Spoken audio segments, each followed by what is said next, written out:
സമുദായ നേതാക്കളുടെ രൂക്ഷ വിമർശനം തുടരുമ്പോഴും നിലപാടിൽ ഉറച്ചും എന്നാൽ പ്രകോപനം ഒഴിവാക്കിയും പ്രതിപക്ഷ നേതാവ് വി.ഡി. സതീശൻ. സമുദായ നേതാക്കൾ വർഗീയത പറഞ്ഞാൽ എതിർക്കുമെന്നും അവരുടെ നിലപാട് യു.ഡി.എഫിനെതിരാണെന്ന് കരുതുന്നില്ലെന്നും വി.ഡി. സതീശൻ പറഞ്ഞു. വി.ഡി. സതീശൻ SNDP യോഗത്തെ തെരുവിലിട്ട് ആക്ഷേപിക്കുന്നുവെന്ന് വെള്ളാപ്പള്ളി നടേശൻ കുറ്റപ്പെടുത്തി. NSSും SNDPയും സംയുക്തമായി എതിർത്തിട്ടും പ്രതിപക്ഷ നേതാവ് വി.ഡി. സതീശൻ നിലപാടിൽ ഉറച്ചു നിൽക്കുകയാണ്. കോൺഗ്രസിൽ നിന്ന് പോലും ആവശ്യമായ പിന്തുണ ലഭിക്കാതിരുന്നിട്ടും വി.ഡി. സതീശൻ വിമർശനം തുടർന്നു. പക്ഷേ പ്രകോപനമില്ല.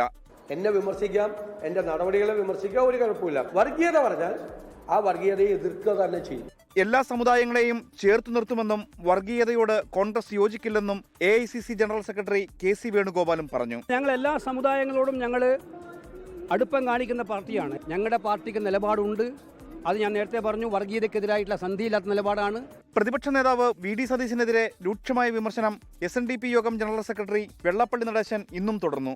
വി.ഡി. സതീശൻ SNDP യോഗത്തെ തെരുവിലിട്ട് ആക്ഷേപിക്കുന്നുവെന്ന് ഫേസ്ബുക്ക് പോസ്റ്റിൽ കുറ്റപ്പെടുത്തൽ.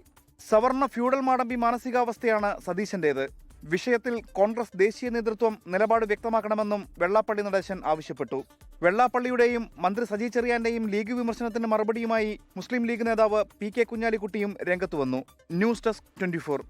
ലോകത്തെവിടെയായാലും ഏത് സമയത്തും 24 വാർത്തകളും ഓഗ്മെന്റഡ് റിയാലിറ്റി പാക്കേജുകളും എക്സ്പ്ലെയിനറുകളും വിശദമായി കാണാൻ ഞങ്ങളുടെ YouTube ചാനൽ നിങ്ങൾക്ക് സബ്സ്ക്രൈബ് ചെയ്യാം.